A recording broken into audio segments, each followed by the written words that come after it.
है अस्सलाम वालेकुम एवरीवन। कैसे हैं आप लोग? उम्मीद करता हूँ सब अच्छे से होंगे, खैरियत से होंगे। मेरा नाम अर्जुमंद आज़ाद है।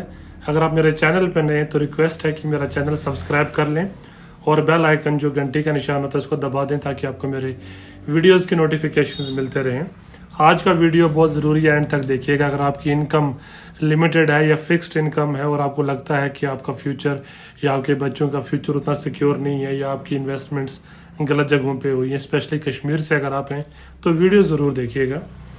मैं अपना एक्सपीरियंस शेयर करना चाहता हूँ, जो अपनी नॉलेज थोड़ी सी है या मैंने जो एक्सपीरियंस किया है वो बात करूँगा मैं। कश्मीर में मैंने अक्सर नोटिस किया है कि हम कुछ गलतियाँ करते हैं जिसकी वजह से हमारी इन्वेस्टमेंट ज़ाया होती है, हमारी जो इनकम होती है उसका सही इस्तेमाल नहीं होता, डेड इन्वेस्टमेंट्स होती हैं और रिटर्न ऑन इन्वेस्टमेंट बिल्कुल ज़ीरो होता है, उल्टा माइनस में चले जाते हैं। वो इसलिए होता है कि कुछ 2-3 मैं मिसालें दूंगा आपको, उम्मीद करता हूँ आप एग्री करेंगे। मैं खुद इंक्लूड हूँ इस सिस्टम का, खुद भी हिस्सा हूँ। सबसे पहले मैं अपने ऊपर लेता हूँ ये बात, फिर मैं बाकियों की बात करूँगा।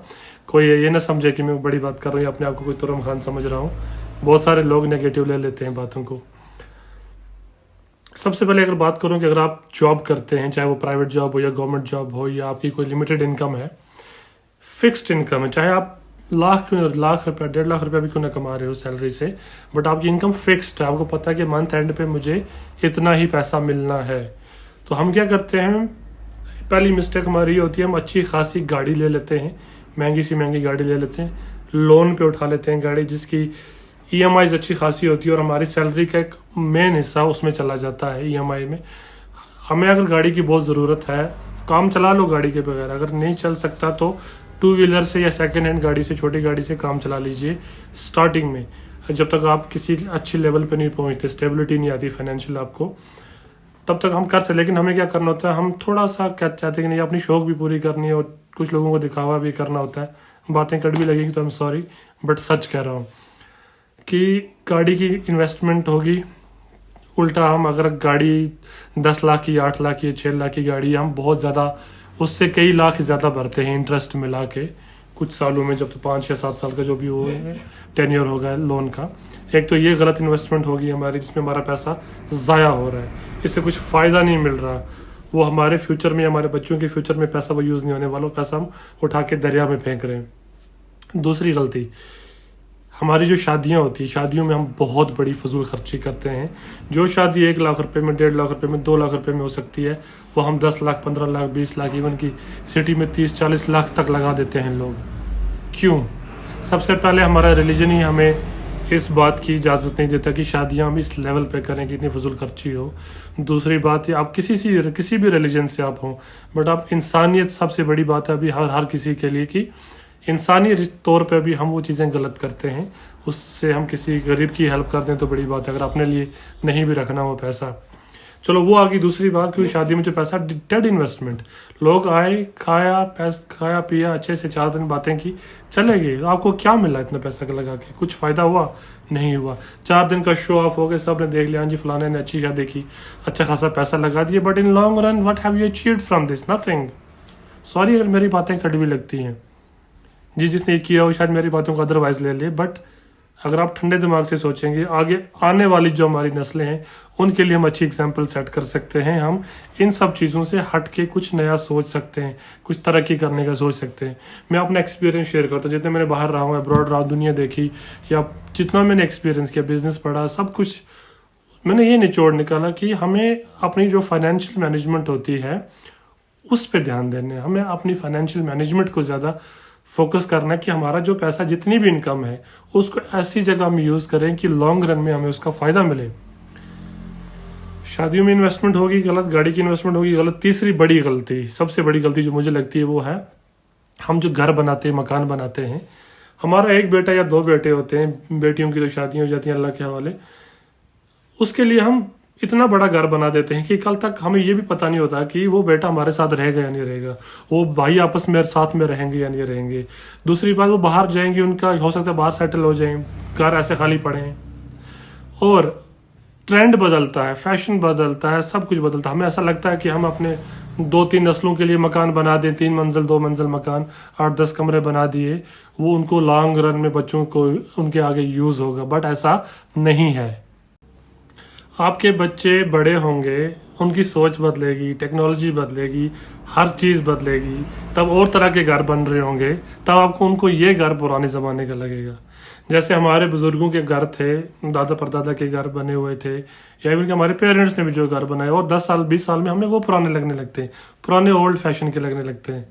आप बच्चों को भी छोड़ दो, आपने खुद जो घर बनाया होगा 10 साल पहले, आज देखो आपको खुद वो चीज़ें पुरानी लगेंगी, डिफरेंट लगेंगी, क्योंकि सब कुछ बदल रहा है। और हम इस रैट रेस में तो सबसे आगे भागने के लिए एक्सपर्ट हैं कि दुनिया जहाँ भाग रही है हमें भी उसी रेस में वो बेड़ चाल चलनी है, हमने भी वही करना है। तो वो सब चीज़ें उनको पुरानी लगेंगी आपके आगे बच्चों को। तो वो वैसे ही वो जो आपकी इन्वेस्टमेंट है, सारे कमरों में अच्छे से कालीन, कारपेट वगैरह, महंगे पर्दे, A to Z लकड़ी का काम, अलमारियाँ वगैरह सब बना के रखा होगा। लाखों रुपए, 40-50-60 लाख रुपए लगा देंगे आप मकान में। Trust me, this is a dead investment. ज़िंदगी जीने के लिए छोटा सा 2-3 कमरे जितने ज़रूरत हैं, अपने लिए बच्चों के लिए जो कमरे जितने लगते हैं, गेस्ट के लिए कमरा रख के छोटा सा मकान बनाओ, सिंपल मकान बनाओ, अच्छा बनाओ बट सिंपल बनाओ। और वो पैसा जो आप बचाओगे वो आप किसी जगह पे इन्वेस्टमेंट करो जहाँ से आपको रिटर्न ऑन इन्वेस्टमेंट मिले।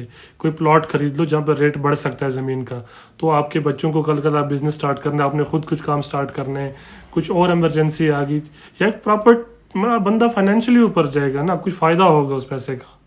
या कोई और ऐसी जगह इन्वेस्टमेंट करो, चाहे आप ट्रेडिंग करते हो, और भी बहुत सारी है, क्रिप्टो करेंसी है आजकल, ये बाकी बहुत सी ऐसी चीज़ें हैं, या बिजनेस सेटअप करें, कहीं पर भी आप वो पैसा इन्वेस्टमेंट कर सकते हैं। आप एसेट क्रिएट कीजिए, एसेट्स। एक होता है डेड एसेट जिसका आपको कोई फ़ायदा नहीं है, मकान बड़ा सारा बना लिया जो काम में इतना यूज़ होना नहीं है, वो डेड इन्वेस्टमेंट। शादी में डेड इन्वेस्टमेंट, गाड़ी में डेड इन्वेस्टमेंट, गाड़ी एक चेंज होगी फिर दूसरी लाओगे, वो भी डेड इन्वेस्टमेंट। ये सारा पैसा उठा के आप बिजनेस प्लानिंग करो।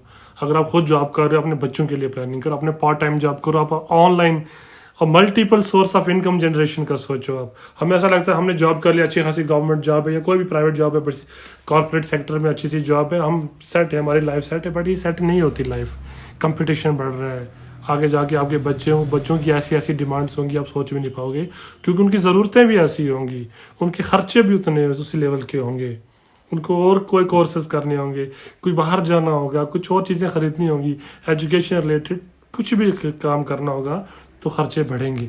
तब आप पूरी ज़िंदगी आप अपनी लिख के दे देते हो अपनी कंपनी को या गवर्नमेंट को, और उसके बाद भी जितना पैसा आपको मिलता है उसकी आप मिसमैनेजमेंट करते हो, आप अपनी ज़िंदगी बेच के मिसमैनेजमेंट करते हो वो पैसा। तो आप सोचो कि उस पैसे से आप कितना फ़ायदा उठा सकते हो। कोई भी जॉब करने वाला ना, वो पैसा कम नहीं होता अगर उसका आप प्रॉपर मैनेजमेंट करें, प्रॉपर फाइनेंशियल मैनेज करें। मैंने बहुत झटके खाए, मेरा पैसा डूबा, मैंने नुकसान खाया, मैंने भी लोन उठाया, सब गलतियां की। मैं खुद अपने आप पे सबसे पहले लेता हूँ, किसी को ये ना लगे कि मैं कुछ अपने आप को बड़ा समझ रहा हूँ या दूसरों की गलतियाँ निकाल रहा हूँ। नहीं, इसको अगर पॉजिटिवली लेंगे ना, मेरे वर्ड्स, कसम से आप अपनी ज़िंदगी, अपने बच्चों की ज़िंदगी बदल सकते हो। क्योंकि हमारी कश्मीर में देखा देखी बहुत ज़्यादा है, भेड़ चाल बहुत ज़्यादा है। उसने अच्छा घर बनाया, मुझे उसे डबल बनाना है। उसने अपने बेटे की एडमिशन इतने बड़े स्कूल में की, मुझे भी करनी है। हमें ये नहीं पता कि हमारा बेटा सच में वहाँ पे जाकर उतने उस लेवल की एजुकेशन हासिल कर रहा है या नहीं कर रहा। हम कंपटीशन में आके लाखों की फीस बच्चों के स्कूल के एडमिशन में भी लगा देते हैं। तो उसने इतने पैसे लगाए शादी में अपने बेटे या बेटी की, मुझे उससे डबल लगाना है। उसने ये गाड़ी लाई, मैं उससे बड़ी गाड़ी लाऊंगा। ये हमारी स्टूपिडिटी है, आई एम सॉरी टू से। जो ऐसा करता है सोच के, तो ये बेवकूफ़ी है, क्योंकि हम अपनी ज़िंदगी ख़राब कर रहे हैं, अपनी ज़िंदगी की कमाई ज़ाया कर रहे हैं ऐसी चीज़ के लिए कि लोगों को दिखाने के लिए या अपने शौक पूरा करने के लिए। शौक पूरा कीजिए, सब कुछ लाइए, लेकिन आपकी जब फाइनेंशियल लेवल उस पर पहुँच जाओगे ना कि आपको काफ़ी अच्छा खासा आपके पास पैसा बन गया, आपका फ्यूचर सिक्योर है, आपके बच्चों का फ्यूचर सिक्योर है, उसके बाद ये चीज़ें आप कर सकते हो, आहिस्ता आहिस्ता बढ़ा सकते हो। अनलेस आपका बिजनेस ऐसा है कि जिसमें बहुत पैसा आ रहा है, आपकी इनकम बहुत ज़्यादा है, फिर आप कीजिए सारे शौक पूरे। या आप किसी बहुत ही बड़ी पोस्ट पे हैं तो आपका पैसा बहुत है, आहिस्ता आहिस्ता शौक पूरे कीजिए। स्टार्टिंग में अपने पैसा प्लान कीजिए, अपनी इन्वेस्टमेंट प्लान कीजिए। जब आपको लगता है कि मेरी इन्वेस्टमेंट इतनी हो चुकी है, मेरी सेविंग्स, मेरी आगे की जो इन्वेस्टमेंट, डेड इन सेविंग्स में भी कुछ नहीं रखा, जो अकाउंट में डाल के थोड़ा बहुत इंटरेस्ट ला के इंटरेस्ट खा रहे हो, वो भी कोई फ़ायदा नहीं है। इन्वेस्टमेंट ऐसी जगह करो कि आपके मल्टीप्लाई हो और multiple source of income generate करो। जॉब कर रहे हो, साथ में ऑनलाइन जॉब देखो, और सॉरी ऑनलाइन कुछ भी फ्रीलांस जॉब देखो, बिजनेस देखो, या और भी अपॉर्चुनिटीज़ हैं पार्ट टाइम जॉब करने की, ये सब देखो। मैसेज अच्छा लगा तो शेयर ज़रूर करना। अल्लाह हाफिज़।